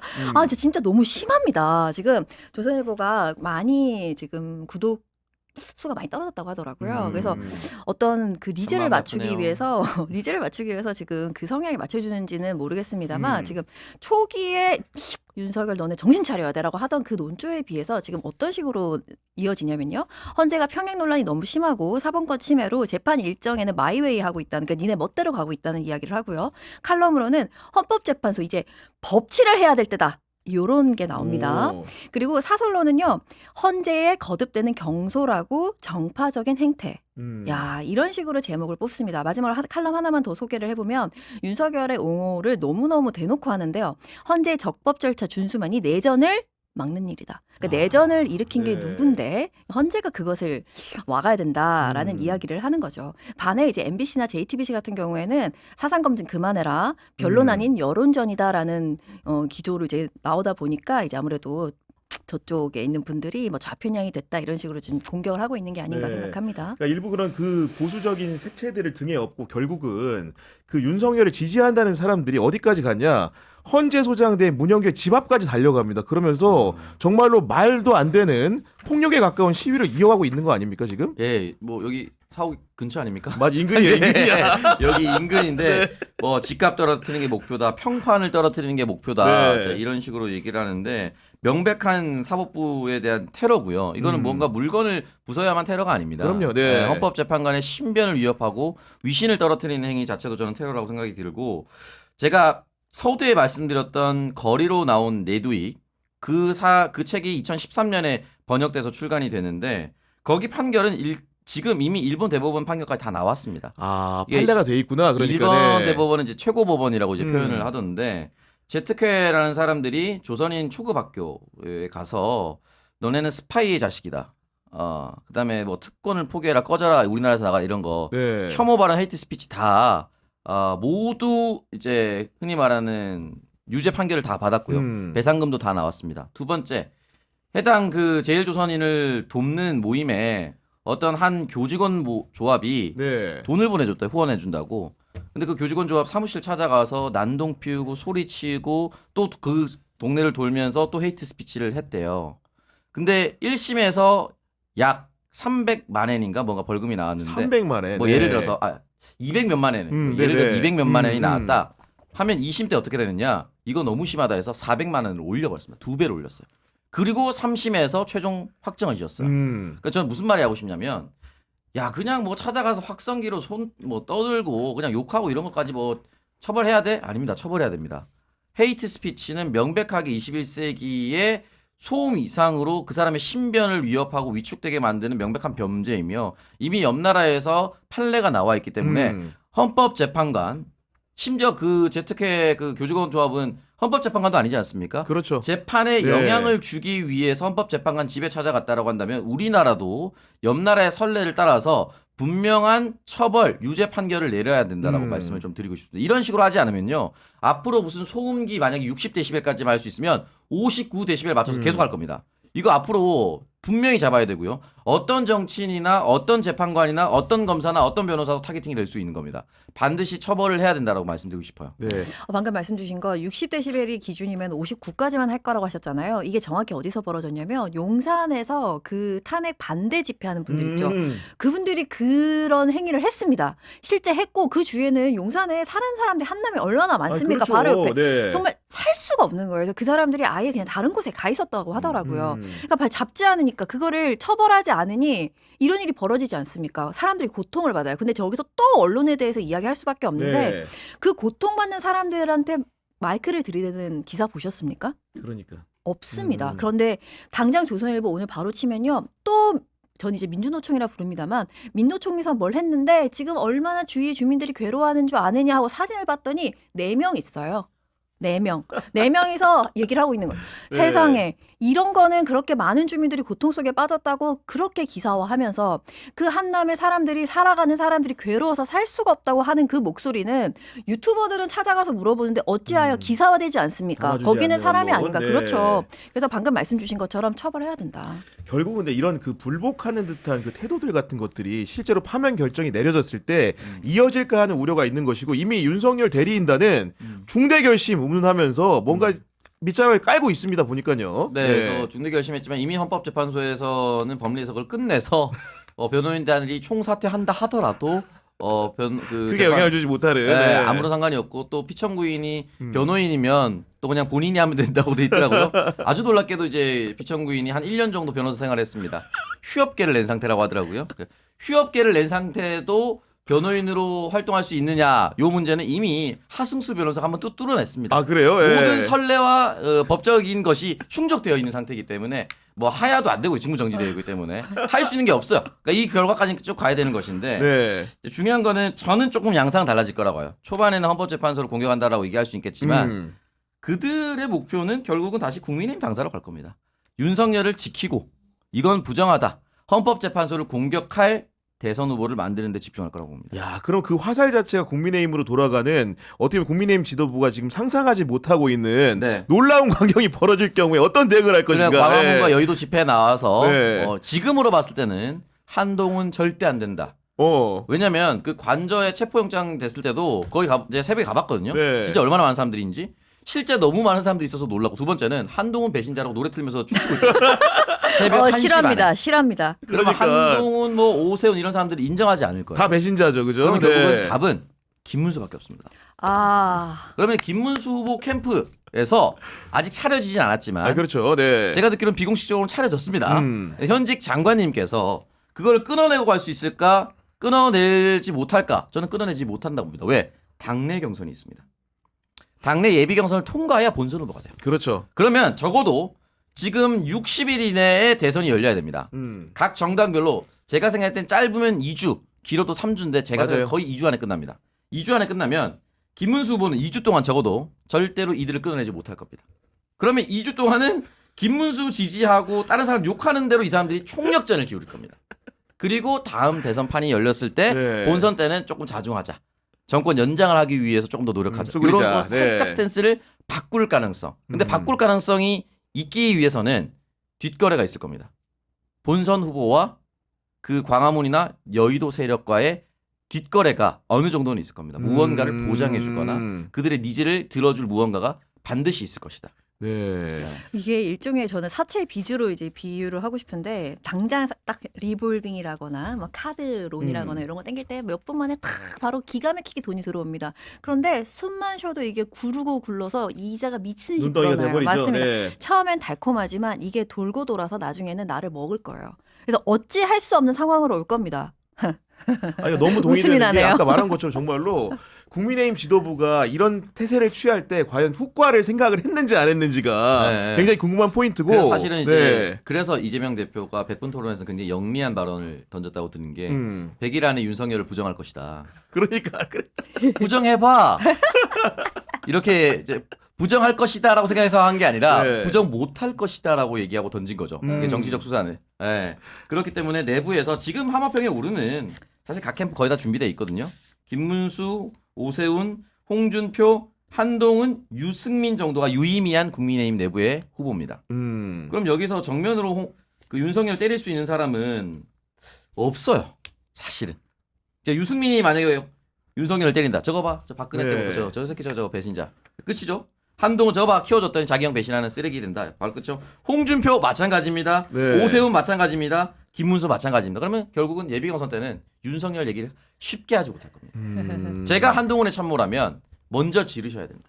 라고 할 텐데 한동훈 대표의 그간의 행적을 보면 먼저 지르는 거 거의 못하는 이번에 성격이에요. 보니까 책으로 낸다는 거죠. 그 내용을 보니까. 네, 뭐 국민이 먼저다? 이런 식으로 얘기를 아, 합니다. 뭐 국민이 먼저입니다. 먼저예요. 네. 내가 한동안 사랑했던 사람으로서 얘기하는데 진짜 사랑했어요? 당신 동료 시민이라 하기로 했잖아요. 왜 국민이라고 합니까? 국민이란 단어 안 쓴다면서요? 동료 시민이 먼저다라고 해주세요. 아니 근데 갑자기 여기 오찬수 평론가 앞에 했던 이준석 얘기가 겹쳐서 그러는 건데 어차피 지금 열거한 후보들은 당내 경선을 치를 수밖에 없는 후보들이고 네. 근데 만약에 당 밖에 있는 건 이준석밖에 없습니다. 네네. 만약에 김문수와 이준석이 예를 들어서 합종 연애를 한다고 칩시다. 네. 그때는 예를 들면 국민들 상대로 한 오픈 프라이머리가 된다. 네. 이러면 사실 김문수가 안 되고 이준석이 될 수도 있는 거 아닙니까? 될 수는 없다고 봐요. 둘이서 붙으면 왜냐면 기본적으로 이제 민주당도 250만 당원이지만 국민의힘이 아무리 정당세가 약해져도 그 코어 지층은 안 변해요. 그러면 당내 경선이 아니다 하더라도 붙으면 사세가 큰 정당의 사람이 이길 수밖에 없는 구조입니다. 그러면 이준석은 질 것 알고 하겠죠. 자기 네. 지분을 챙기면서 그의 목표는 뭐죠? 다시 큰 정당으로 돌아가는 겁니다. 근데 굉장히 슬픈 것이 뭐냐? 이준석 의원은 이제 이재명 대표한테 계속 얘기했었던 네. 사법 리스크가 생겼습니다. 지금 이제 횡령 배임 이런 게 걸려 있습니다. 그렇죠. 자기 돈 네. 지 마음대로 썼다라고 했지만 과연 진짜 지 마음대로 쓸 수 있는 것인가? 네. 내 돈을 자기 마음대로 쓰는 거는 내 용돈 말고는 없습니다. 음. 정치인이. 그러면 누군가에게 특히 당대표나 사무총장의 결제와 과정을 거쳐야 되는데 그게 없었다는 게 하나 나오지 않았습니까? 그리고 다른 축으로 민컨설팅에 돈을 보내줬었던 거 과연 어떻게 된 것이냐. 이 두 축이 지금 남아있는 상태입니다. 네. 그리고 지금 언론 유착 관계에 대해서 어떻게 할 것인가에 대한 거. 그리고 또 하나는 허은하 대표가 지금 제보를 받고 있다는 게 있지 않습니까? 또 뭐가 나올 수도 있다는 게 있어요. 추가적으로 그러면은 이게 처음 여론조사 굉장히 중요한데 심지어 강용석도 경기도지사 후보자 토론회에 들어갔어요. 5%가 넘어서. 맞아요. 네. 근데 이렇게 사법 리스크와 당내 혼란이 있으면 5% 미만이 될 수가 있습니다. 그러면 단일화의 대상이 안 돼요. 아, 그건 정말 끝이구나. 네. 네, 그러니까 본인 제가 생각했을 때는 음. 이준석을 좋아하고 개혁신당에서 이준석 대선 후보를 만들고 같이 국민의힘으로 합당하고 싶어하는 그 사람 그 참모들은 5% 만드는 걸 제일 목표로 할 겁니다. 근데 그게 안 된다면 그냥 끝인 거예요. 네. 버려지는 겁니다. 알겠습니다. 네. 그 헌재 불복의 얘기를 좀 하고 있었는데 저는 아까 말한 대로 국민의힘을 그 상당수의 사람들이 향할 수도 있지만 또 일부는 폭력성을 표출하면서 지난번에 119 서부지법 폭동처럼 이번에 보니까 투블럭남이 실제로 라이터 기름통을 던져놓고 불을 붙이려고 했다라는 게 네. 검찰 공소장에 적시가 돼 있다는 건데 네. 그런 폭력 시도들로도 이어질 수 있지 않습니까? 물론이고요. 네. 그 폭력 시도로 이어지는데 그거를 지금 저는 진짜 문제인 게 그게 문제라는 거는 우리가 모두 공유하고 있잖아요. 근데 그거를 직접 영상으로 보시거나 접하지 않은 분들은 뭐를 보느냐 이제 신문을 이렇게 보기 시작합니다. 그렇죠. 네. 그런데 마음이 아무래도 국민의힘 쪽으로 가 있는 분들 좀 잘 되기를 바라는 분들 있으실 거 아니에요. 그런데 그 정말 국회의원 입에서 그들의 젊은이들의 패기라는 둥 그냥 잠시 치기 어린 행동이었다. 굉장히 축소해서 말하는 그런 것들을 따서 기사화되기 시작합니다. 그러면 그런 거 우리는 막 보면서 영상 보고 어머 세상에 이런 일이 있었네라는 걸 직접 원본으로 보지만 그냥 2차 가공, 3차 가공돼서 그 지면으로 보는 분들은 큰일도 아닌데 떠드는구나라고 축소돼서 느낄 수 있다는 거죠. 그러면 그들과 우리가 직접 본 사람들은 확 괴리가 생기는 겁니다. 그래서 저는 지금 국민의힘도 지금 아까 말씀드린 것처럼 사채 빚이라고 말씀드렸는데 네. 거기에 너무 중독돼 있는 상태고 그거를 필터하지 못하고 그대로 실어준 언론들이 현재 그 모습으로 사람들 그거를 듣고 싶어하는 사람들한테 전달해주다 보니까 이게 더 양상이 혼탁해지고 있는 거죠. 근데 그 가스라이팅한다. 소위 말하면 땔감을 제공하는 분들이 계신 건데 이런 데에는 네. 보면 특히나 이제 스카이데일리라는 매체가 예. 최근에 보면은 굉장히 논란을 낳고 있는 게 이분들이 어디 첩보기관에 낭설이라도 들은 줄 알았는데 네. 뭐 캡틴 코리아라는 이 정체불명의 사람으로부터 제보를 받았다 이런 얘기 캡틴 코리아 지금 나옵니다. 녹화하고 네. 있는 시점으로 뭐 잡혀갔다는 얘기가 있어요. 이분이 활동을 굉장히 많이 하시거든요. 아 그래요? 근데 예. 지금 보수 내에서도 분열이 있는데 음. 그 조선일보가 쪼그라들었던 가장 큰 이유가 배승희 변호사라든지 뭐 스카이데일리라든지 이런 흔히 말하는 조중동보다 훨씬 더 오른쪽으로 가 있는 극우 매체들, 극우 유튜버들이 조선일보는 좌파가 됐다. 조선일보는 왜 전라도로 갔는가 뭐 이런 식으로 그래서 좌선일보라고 합니다. 좌선일보라고 진짜로. 예. 그렇게 그러지 않았습니까? 네. 그러니까 저는 좀 매우 우려스러운 게 대한민국 보수도 있고 진보도 있고 아니면 이런 단어가 싫으면 여러 사람이 있어야 된다. 그럼요, 이런 네. 표현을 하고 싶은데 맹목적으로 추종하고 내가 하는 말이 아니다라고 하면 다 죽여버리려고 하고 내가 하는 말이 맞으니까 다 따라오라고 하는 이런 매체들이 힘을 가지면 가질수록 사회가 너무 혼탁해져요. 스카이데일리 얘기했었던 그 99명의 중국인 그러니까 그리고 간첩설. 네. 주일 미군이 데려갔다 뭐 이런 얘기를 하지 않았습니까? 다 허위였는데 심지어 사진도 다 허위였음에도 불구하고 거기에 이제 경도돼서 움직이는 사람들이 많아지고 있고 네. 그걸 진실이 드러났음에도 불구하고 보지 않으려고 하는 사람들이 많아졌기 때문에 굉장히 우려스럽다. 그래서 저는 그 언론에 대해서도 모든 언론을 건드리면 언론 탄압이다라는 말을 붙여서는 안 된다고 생각해요. 아 다르게 해야 된다. 네, 다르게 해야 된다라고 생각이 들고 명백한 허위 사실이었잖아요. 그리고 명백한 허위 사실이었기 때문에 이 부분에 대해서는 좀 어느 정도 제재를 가해야 된다라고 생각이 좀 듭니다. 왜냐하면 그렇게 제재를 가하지 않으면 우리 사회에 너무 무분별한 가짜 뉴스들이 그러니까요. 예, 난무할 수밖에 없는 상태가 되고 그것만 바라보는 사실 예전 같은 경우는 무슨 언론 통폐합하거나 뭐 전두환 때 이럴 때 보면은 접할 수 있는 매체 무슨 뭐 KBS, MBC 너무 몇 제한돼 개 있었어. 없었고 예. 일간지도 심지어 몇 개 없었고 맞아요. 네. 심지어 그때는 또 일간지를 볼 시대였습니다. 요즘 종이 신문을 받아보는 젊은 세대는 전 거의 없다고 저 정도 되죠. 네. 당사자니까. 당사자니까. 주요 의무 네. 종사자. 네. 그런데 이제 거의 없고 집 전화도 없지 않습니까? 그렇죠. 네. 그렇다 보면은 언로가 음. 온라인의 통신 매체로 국한될 수밖에 없고 내가 직접 선택해서 본다기보다는 내가 속해 있는 단체방 채팅으로 이제 이루어질 가능성이 너무 높아요. 그렇다면은 이제 어떠한 팩트 체크나 이런 것들이 없이 그냥 내가 원래 누구 싫어했어요. 윤석열을 싫어했어. 근데 윤석열을 비판하는 기사가 나와요. 단체방에 올라와요. 그럼 맹목적으로 받아들일 수밖에 없는 겁니다. 마찬가지일 겁니다. 민주당을 싫어하는 사람, 이재명 대표를 싫어하는 사람, 어떤 이상한 악의적인 기사가 올라온다. 그럼 그것만 보고 또 돌리면서 스스로의 확증 편향만 키워가는 이런 상태가 되는 겁니다. 그렇기 때문에 굉장히 저는 위험한 상태라 어느 정도 제재를 네. 가할 필요는 있다고 생각이 들어요. 이 스카이데일리가 처음에 등장할 때 저는 이거 계속 보고 있었어요. 오. 왜냐하면 그 한강 작가의 굉장히 폄훼하면서 이렇게 막 빨강이라는 식으로 뭐 기사 쓰고 했던 거 혹시 아십니까? 그런 칼럼? 하여튼 그런 알아요. 말도 안 네, 되는 네. 칼럼 그런 거 맨날 들여다보고 있어 저는. 근데 그런 걸 쓰는 자가 그 칼럼이나 혹은 소설 같은 걸 스카이데일리 이런 쪽에서 연재를 하고 있었습니다. 네. 그러니까 너무 딱 봤을 때 너무 과도한 주장을 하는 사람들이 보면은 스카이데일리라는 곳이 계속 뭔가를 하고 있는 거예요. 그래서 이상하다라고 생각은 했지만 뭐 그냥 계속 지켜만 보고 있었습니다. 스카이데일리가 이제 확 뜨게 된 게 어떤 시점이냐면 전한길 씨가 갑자기 등장을 하고 그분이 계속 그 스카이데일리를 흔들고 떠들고 여기 있지 않느냐 이런 기사를 보아라 혹은 그때 백지로 맞아, 광고를 백지 냈을 광고 때 이거 탄압받고 있다. 네. 박정희 때 동아일보 이 탄압받는 거 여러분 모르십니까? 이렇게 탄압받는데 광주 시민 여러분 뭐 하십니까? 막 이렇게 영상을 만들었어요. 그러니까, 네. 그러면서 이제 그 사람들이 스카이데일리란 게 있나 봐라고 생각했는데 그거를 보면은 자신들이 듣고 싶어 하는 말들을 해줍니다. 왜? 가짜뉴스가 너무 많아요. 가짜뉴스가 너무 많아. 아까 다시 선 얘기로 다시 돌아가는데 언론이 저는 이제 뭐 맨날 기자 뭐 기레기 어쩌고 이런 얘기 하지만 사실은 우리나라 언론이 모두 막 기레기다 이래서 절대 그렇게 생각하지 않아요. 그리고 발로 뛰어서 자신이 쌓은 취재 과정에서 얻어낸 결과로서 기사를 쓰기를 바라는 거지 그 결과값이 꼭 내 마음에 들기를 바라는 것도 아닙니다. 다만 취재를 제대로 하기를 바라는 마음인가 어디 가서 그냥 똑 따가지고 기사 쓰고 그냥 내내 망상을 쓰고 그러지 말아라라는 의미로 시작한 활동입니다. 근데 스카이데일리라는 건 사실상 언론 호소지에 가까워요. 언론이 아니에요. 그러니까, 그래서 네. 여기는 선을 그어줘야 된다. 스카이데일리는 아닙니다. 그런데도 이렇게 엉망인 기사가 가득 있고 심지어 스카이데일리 독자분들께 뭐 이런 드리는 말씀 이런 걸 보면 세상에 저기 있는 저기 뭐 하여튼 말도 하고 싶지 않은 뭐 좌 뭐 빨 뭐 이런 놈들이 우리를 음해하는데 독자님들 그런 표현들이 나오고. 그렇습니다. 네. 그런 식의 글도 쓰고 하여튼 수준이 상당히 떨어진다. 그래서 선은 여기서 그어줘야 된다. 스카이데일리는 언론이라 부를 수 없는 상황이다. 왜냐? 가짜뉴스가 너무 많기 때문에. 그래서 그 말씀을 드리고 하나 더 저는 좀 수상한 점이 뭐냐면 그럼에도 불구하고 공공기관에 종이로 들어갑니다. 그것도 굉장히 많이 들어가고요. 그리고 거기 금융회사에서 광고를 실제 굉장히 많이 넣었습니다. 이상해요. 그거에 대해서 이재명 대표가 언급을 한 거였습니다. 이렇게 가짜뉴스를 싣는 곳에 도대체 금융회사가 누가 이 광고를 할까? 그런 그것도 근본적 다 의문. 네. KB, 농협 들어오면 신한 들어갑니다. 광고가 들어갔어요. 근데 지금은 좀 빠진 상태긴 한데 그래서 그거를 야 쟤네 이재명이 하라고 해가지고 쟤네가 빠진 거야 이러면서 항의 차원에서 스카이데일리에서 아예 그냥 빈 곳으로 낸 거고 네. 그걸 전환길이 들고 흔들면서 더 이슈가 된 겁니다. 그리고 조금만 더 얘기해도 됩니까? 그럼요, 스카이데일리에서 당연하죠. 네. 지금 또 가짜뉴스 최근에 게 어떤 게 있었냐면 전한길 씨가 인스타그램에 민주당이 윤석열을 암살하려고 한다라는 글을 썼었어요. 혹시 아세요? 그거 이제 플랜 D. 진짜 플랜디.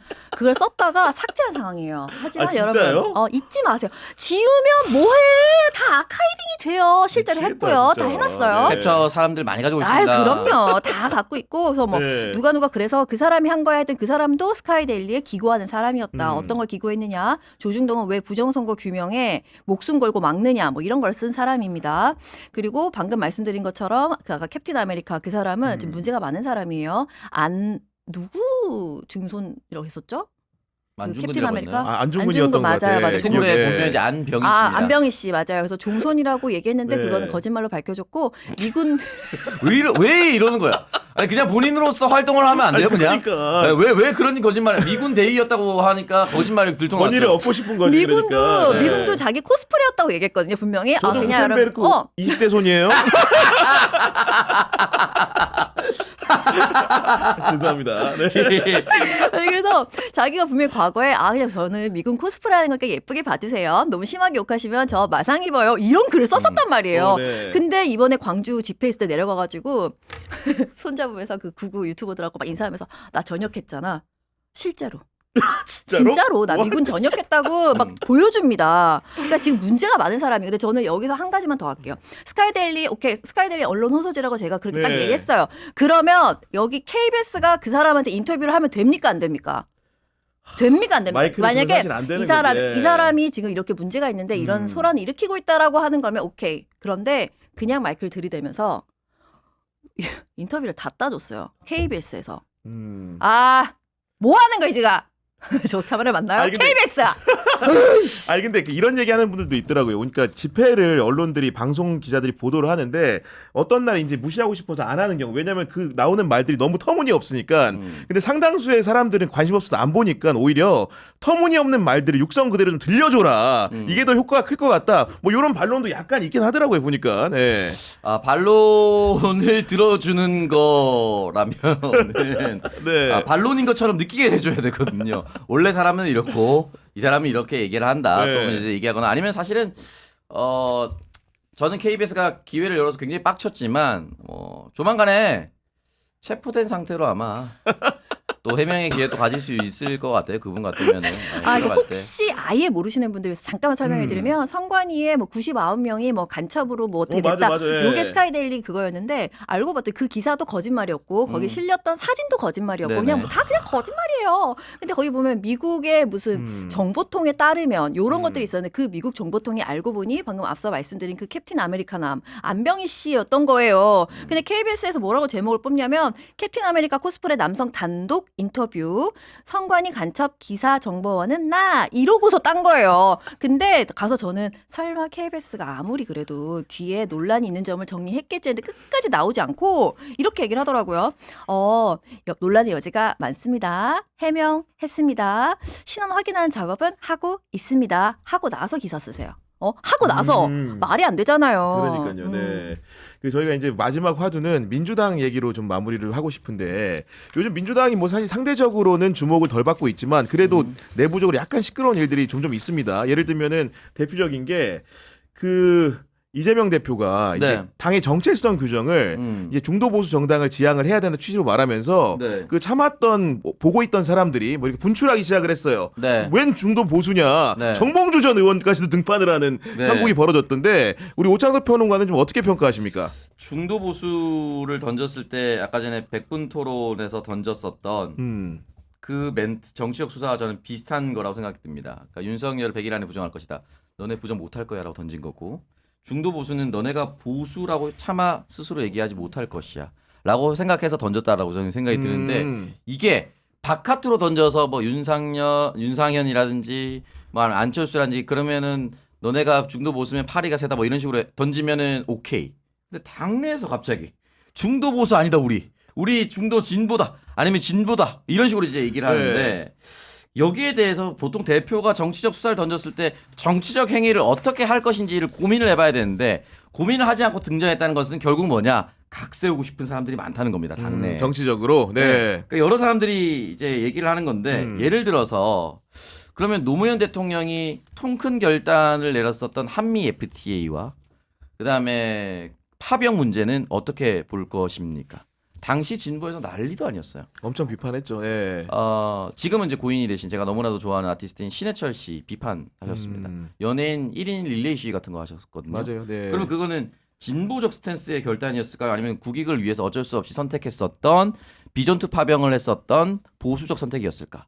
저는 국익 앞에서는 진보와 보수 그동안의 스탠스는 크게 중요하지 않다라는 이재명표 실용주의 노선이라고 저는 생각이 드는데 여기에 대해서 제가 왜 노무현 대통령을 얘기했느냐 노무현의 유산을 따른다고 얘기한다는 사람들은 여기에 대해서 반발하면 안 됩니다. 어디 감히. 김대중 대통령 같은 경우는 워낙 실용주의를 많이 말씀하셨고 네. 요거는 예전에 제가 방송에서 한번 얘기했는데 한 번 더 말씀드리면 지난 대선 3차 토론 때 이재명 대표가 뜬금없이 서문상현 정신이라고 하면서 서생적 문제의식과 상인적 현실 감각 서문상현 이제 네 글자로 줄여서 말씀하셨는데 제가 한 겁니다. 아 진짜예요? 제가 한 겁니다. 여러분 저기 사기 기자님 깔때기입니다. 좀 끊어주세요. 너무 킹 받아서 못하겠어요. 사기 깔때기입니다. 그 말을 하라고 조언을 드렸는데 그 말을 했다는 거죠? 결론적으로. 왜냐면 네. 저는 그때 당시부터 저는 진짜 제가 제일 먼저 얘기했었던 거라고 생각을 할 정도 초반 그룹이라고 생각되는데 워낙 이미지가 좋지는 않았지만 자기 실력으로 뚫어낸 게 김대중 대통령이라고 생각이 들고 저는 지금도 대한민국에서 가장 존경하는 정치인은 김대중 대통령이라고 말씀을 매번 하거든요. 네. 근데 이재명 대표도 본인 스스로가 이미지가 좋지 않다 이렇게 얘기할 수 있는 참모 없습니다. 본인 스스로 이미지가 좋지 않지만 실력으로 네. 여기까지 오신 분이니까 이걸 계승하는 게 저는 맞다고 생각이 들고 본인 스스로가 상인적 현실감이 가장 뛰어나고 가장 대중의 시선을 잘 읽는 또 그래서 그것을 누군가 나쁘게 포퓰리즘이라고 얘기까지 나오는 정도의 유능한 정치인이니까 이거 이용하십시오라고 말씀을 드렸던 거고 여기 중도 보수도 결국은 DJ부터 파생됐다라고 얘기가 또 기사가 나오지 않습니까? 그러면 무슨 말이냐? DJ를 따른다고 하는 사람들도 이 중도 보수에 반발하면 안 됩니다. 근데 DJ를 따르고 노무현의 적장자 이런 표현에 벗어나는 한 분이 계십니다. 대구에서 출마해서 박정희 박근혜에 대해서 어느 정도 전향적인 자세를 취해야 한다라고 얘기하셨던 분, 본인이 국회의원 후보 나갔을 때는 박정희 기념관도 얘기하셨던 분이 중도 보수는 안 된다라고 엄청 얘기하시는 걸 보면서 내가 너무 충격을 받았습니다. 진짜. 아 실명 언급하면 안 됩니까? 아 해도 됩니다. 김부겸 총리. 그래서 대한민국 총리는 앞으로 선출직 출마나 앞으로 정계 은퇴를 선언하지 않고서는 총리 안 시켜야 된다. 나는 대한민국 총리 중에 제대로 된 총리가 없는 것 같아. 황교안 총리부터. 우리 당이었던 이낙연 총리, 김부겸 총리. 지금까지 정치적 커리어를 이상하게 이어오려고 하는 전직 총리들이 너무 많습니다. 왜 총리만 되면 이상한 행동을 하는지 전 아직도 이해를 못하겠어요. 그러니까 저는 적어도 김부겸 총리는 중도 보수에 발끈해서는 안 된다. 네. 오히려 나는 김부겸의 참모였으면 저는 동의합니다. 박정희 때 박정희가 아니었어도 경제 성장할 수 있는 위대한 저력이 있는 우리나라 국민입니다. 하지만 박정희 재임 기간 중에 경제 성장한 건 인정해야 된다고 저는 꾸준히 얘기해왔고 중도 보수 정도도 저는 인용할 수 있는 통 큰 정당이 되어야 합니다라고 했을 때 민주당 사람들이 열광하지 않았을까요? 근데 본인이 나와서 아니라고 얘기를 해버렸어. 그럼 바로 박정희 띄우고 박근혜 얘기했었던 김부겸 국회의원 후보 경력이 다 나와요. 네. 왜 이렇게 사는 거야 도대체? 이해를 할 수가 없는 겁니다, 진짜. 네. 그러니까 이런 오찬석 평론가의 말에는 저도 동의를 하는데 문제는 이제 세제 개편이라든가 근로시간 문제에 있어가지고 진보 언론들이 사실은 경향신문이나 한겨레신문이 네. 이재명 대표 이런 노선 선언에 대해서 굉장히 비판적으로 보도를 했거든요. 네. 맞습니다. 제가 지금 사설을 봤을 때도 그 한겨레에서 이재명 민주당 중도보수 혼자서 불쑥 선언할 거냐. 그러니까 내용을 하면 네가 뭔데로 정리할 수 있겠고요. 그리고 경향신문은 보면은 민주당은 중도보수라는 이재명 정책 우회전 예고인가 그럴 줄 알았다로 정리를 가능하겠습니다. 그런데 네. 저는 이 내용을 보면서 어떤 공통점이 있냐면 한겨레와 경향이 무슨 얘기하는지 정확히 알겠어요. 그래서 진보적인 아젠다가 너무 많다. 민주당 너네 이제 와서 이 진보적인 아젠다 다 버리고 그렇게 표 구걸하고 갈 거냐라고 묻는 것을 제가 느꼈습니다. 근데 저는 이렇게 얘기를 하고 싶어요. 지금 저 국민의힘이라는 자들이 보수라는 딱지를 다는 순간 얼마나 많은 왜곡이 일어났는가. 사실상 지금 저 내란을 선동하고 혹은 옹호하는 저 세력, 반헌법적인 주장을 하는 저 세력은 지금 민주주의 틀 안에서 우리가 제거하고요. 민주당은 너무 많은 스펙트럼을 지금 차지하고 있어요. 너무 많은 일을 하고 있어요. 사실상 수권 정당이 될 수 있는 역할을 하는 제대로 돌아가는 것은 더불어민주당 하나라고 봐야 됩니다. 이 당이 지금 모든 스펙트럼을 차지하고 있다. 그렇다면 우리가 이때까지 봤을 때 사실 민주당은 진보 정당이라 보기가 어려워요. 그 입에서 우리는 중도 보수입니다라고 던져주는 것이 굉장히 저는 적절한 타이밍과 내용이라고 보는 바인 것이 보수가 아니기 때문에 민주당이 스펙트럼을 그러면 조금 우로 또 확실하게 잡아준다면 여기에 자리가 생기지 않습니까? 그러면 보수가 정말 보수답게 딱 자기 자리매김을 했을 때 땅을 단단하게 다져줬을 때 진보의 씨앗이 꽃을 필 수 있는 거예요. 왜냐하면 국힘 저 사람들이 권력을 잡았을 때 어떤 거에 우리가 힘을 다 쓰냐면 5.18에 간첩이 안 갔다 그 얘기로부터 계속 팩트체크 홍범도가 뭐다 또 팩트체크해줘. 야 건국절이야 아니 그 광복절이야. 이런 거에 힘을 다 쓴단 말이에요. 자 너네는 꺼져. 자고 빵으로 가라 하고 민주당이 제대로 보수 역할을 해주면 정말 저는 진짜 진보적인 아젠다에 대해서 이야기하고 싶습니다. 정말 그렇게 해주어야 우리가 진짜 이제는 미래로 나갈 수 있는 것에 대해서 토론을 하고 이야기를 나누고 협의하고 타협하고 조금 더 나아갈 수 있는 거 아니냐. 네. 그래서 굉장히 좋은 것을 던져주지 않았나. 그리고 오늘 오는 길에 봤더니 현수막에 이재명 중도 보수 아닙니다라고 현수막이 붙었더라고요. 아, 근데 네. 사람들이 참 바보야. 국민이 왜 그러시는 거예요 도대체. 운전하는 사람들이 보통 현수막 보잖아요. 그러면 다 보잖아. 이재명 중도 보수. 이재명 중도 보수? 이러고 지나간단 말이야. 안타까운 마음입니다. 아니 여기에 더해가지고 이제 비명계 인사들이 여러 가지 목소리를 내고 있는 상황인 건데 여기에 대해서 유시민 작가가 그 매불쇼라는 프로그램에 나와가지고 예. 굉장히 일가를 개개인 낱낱이 했어요. 예를 들면은 김동연 경기도지사에 대해서는 배은망덕하다 이런 평가를 했던 거고 김부겸 총리에 대해서는 좀 이제 젊은 애들한테 내주고 이제 대충 이렇게 책 좀 읽으시라. 이런 얘기를 했던 거고 김경수 지사에 대해서는 착한 2등이 돼야 된다 이런 얘기했고 임종석 그 비서실장에 대해서는 정치가 잘 안 맞는 것 같다 뭐 이런 얘기까지 다른 일 했는데 하나 보라고. 이런 일갈에 대해서는 좀 어떻게 평가하시고 오창석 변호사님? 네. 유시민 장관급 정도가 되면요 음. 정치인들이 무슨 생각하는지 다 보여요. 그러니까 우리가 유시민이란 이름이 워낙 커서 이 사람이 그냥 여기까지 달려온 거라고 생각이 드실 수도 있는데 개인적으로 유시민 장관의 엄청난 빠로서 유시민이라는 사람은 보좌관도 하고 학생운동도 하고 다 해봤죠. 심지어 네. 잡혀가면서 전두환 개대가리들아 이런 식으로 일가를 할 정도로 엄청난 카리스마인 인생이었어요. 100분 토론 진행했던 거 기억하는 사람 몇 명이나 될까? 그렇네. 네. 장관도 하고 국회의원도 했습니다. 낙선했지만 도지사 출마도 했고요. 낙선했지만 대구도 출마해봤습니다. 엄청난 경험이 있는 사람입니다. 그리고 내가 너무 사랑했었던 대통령을 눈앞에서 잃어본 슬픔도 가지고 있는 정치인이에요. 그러면 이 사람의 인생으로 비추어 봤을 때 이 사람한테는 대통령 해보란 얘기 안 갔을까요? 제가 다른 방송에서 말씀드렸는데 당연히 있었겠죠. 네. 지난 대선에서 이재명 대표가 될 것 같으니까 유시민을 찾아가서 어떤 사람들이 설득을 했대요. 흔히 말해서 우리 본류가 아니니까. 저는 노무현 대통령이 살아 계셨으면 이런 얘기가 안 나왔을 거라 보는데 친노에 걸쳐 있었던 사람 이런 사람들이 걸쳐 있어서 이재명 판으로 넘겨줄 수 없다. 너라도 나가야 된다. 라고 하면 설득했고 윤시민 장관이 단호하게 거절했다고 합니다. 근데 그 이후에 유시춘 이사장이라고 이제 네, 유시민 EBS. 장관의 이제 네. 누나 분이죠. 그분 찾아가서 유시민 설득해야 한다라고까지도 했다고 하더라고요. 자 그러면은 유시민 장관이 지난 대선 때 안 나왔잖아요. 그러면 정치는 자기가 하고 싶어야 하는 것이고 이 사람들이 자기 계파를 지키고 또는 더 정확하게는 자신의 이익을 지키기 위해서 날뛰었던 걸 알고 있는 사람입니다. 자 그러면 지금 대선 국면이 돼서 이렇게 여러 후보들이 갑자기 이재명 때리면서 나오는 이유가 뭐죠? 내가 대통령 후보가 되고 싶은 겁니다. 또는 내 계파 지켜달라는 겁니다.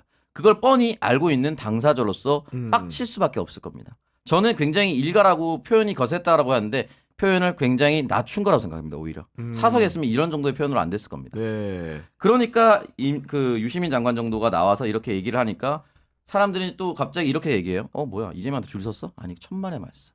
이 사람 뭐 정치할 생각이 없는 사람이라고 몇 네. 번을 한 10년을 얘기하지 않았습니까? 맞아요. 네. 네, 그러니까 왜 유시민 장관이 이렇게 얘기를 하는지를 본인 스스로 좀 돌아보시기 바랍니다. 그리고 단 한 번이라도 빛의 혁명이라든지 또는 그 이전에 윤석열, 김건희 탄핵 집회에 나왔습니까? 여기 나왔던 사람들? 저도 국회에서 이재명 대표 라이브 보면서 생방 중에 계엄을 맞아가지고 국회 앞에 갔어요. 그거 계엄이 성공했으면 저는 그 자리에서 죽었습니다. 안 죽는 게 이상해. 내가 유명한 사람이라서 아니고요. 그렇죠. 나는 네. 국회 앞에 있었다니까요. 그럼 독일에서 TV로 봤던 김경수 지사 갑자기 튀어나와가지고 어쩌고 저쩌고 얘기하는 게 먹힐 것 같아요? 나도 현장에 있었는데.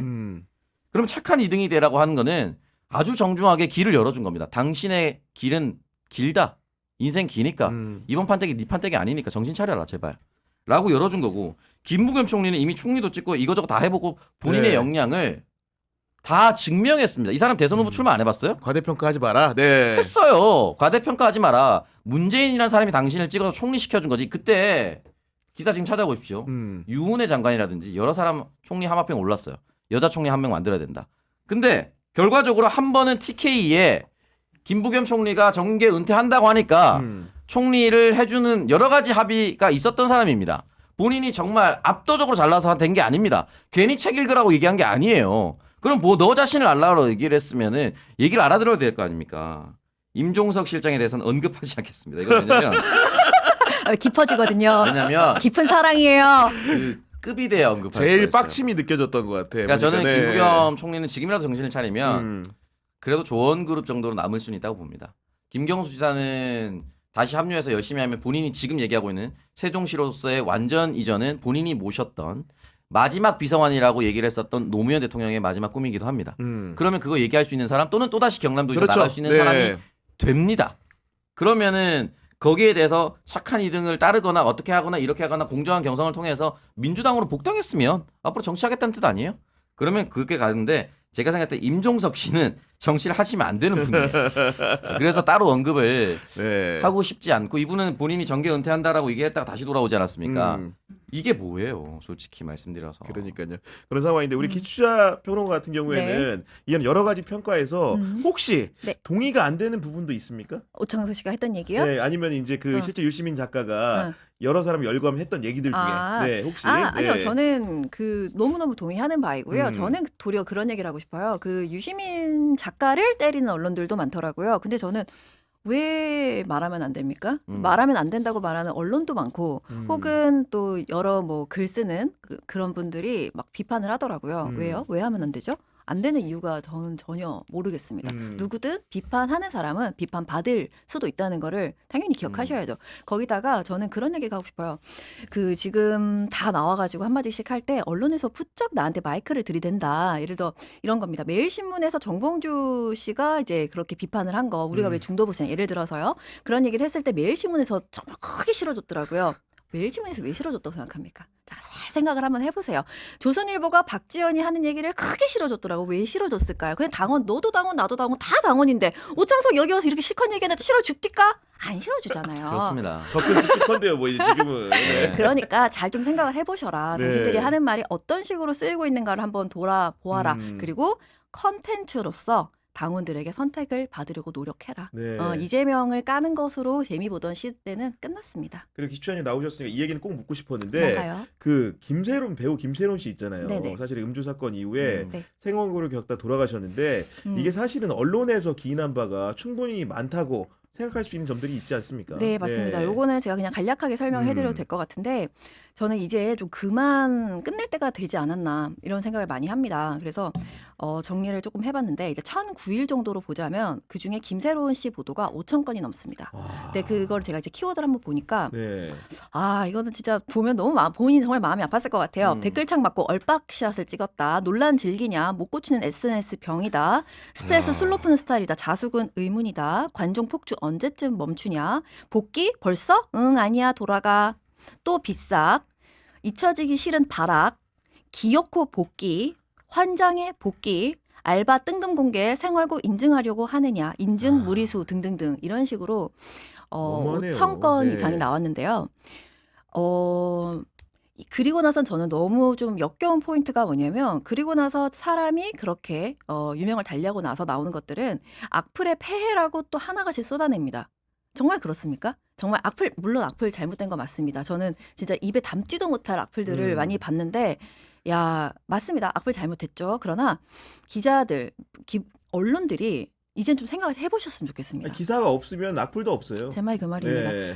진짜 좀 너무하다. 그러니까 사람을 물론 잘못했죠. 음주운전에 대해서 누가 그거를 옹호합니까? 절대 아닙니다. 그러나 사람을 끝간데 없이 몰아붙이는 거는 정말 본인의 펜으로 사람을 죽일 수 있다는 거를 정말 기억하고 썼느냐. 그 네. 얘기를 정말 묻고 싶고요. 이게 첫 사례가 아니지 않습니까? 맞아요. 너무 아까운 목숨들이 갑니다.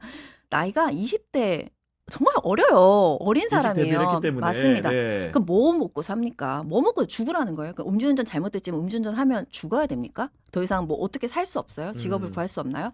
그러니까 정말 선이라는 거 다시 또 존재하는데 그 선이 사람마다 달라서 또 문제가 발생을 하는 거긴 맞아요. 음주운전이 잘못됐으니까 욕하는 거지라고 말한 분도 계시겠지만 이게 끝간데 없이 몰아붙이는 거는 언론인들이 스스로 좀 돌아보는 계기가 좀 됐으면 정말 네. 정말 좋겠습니다. 알겠습니다. 오늘 이제 두 분과 방송을 해봤는데 제가 이제 두 분하고 만나면서 느끼는 거는 저도 이제 매일 방송을 하잖아요. 네. 왜 오창석 평론가, 기초자 평론가가 이렇게 많은 사람들이 응원하고 사랑받는지를 제가 몸소 방송을 하면서 체감을 하게 됩니다. 네, 저도 이제 저는 그렇게 얼굴 못할 보고 것 같아요. 있더라고요. 보니까 두 분이 없어요. 그러니까 일어나지 마시고 네. 무릎으로 굉장히 나가세요. 상승 욕구를 굉장히 주저하게 만드는 이런 예, 예. 효과가 두 분한테 있는 것 같은데 두 분 가끔 모셔야 될 것 같아요. 약간 기빨리죠. 알겠습니다. 앞으로도 멋진 활약 기대하면서 오늘 네. 이만 보내드리도록 하겠습니다. 구교의 정치비상구는 일요일 낮 12시에도 찾아옵니다. 이번에 새로 인물비상구라는 코너를 준비했는데요. 전직 정치부장 기자 두 분과 함께 첫 번째로 홍준표 대구시장 인물탐구를 해봅니다. 여러분들 꼭 재밌으니까요. 시청해 주시길 부탁드리면서 오늘은 이만 마감하도록 하겠습니다. 오늘도 긴 시간 함께해 주셔서 감사합니다.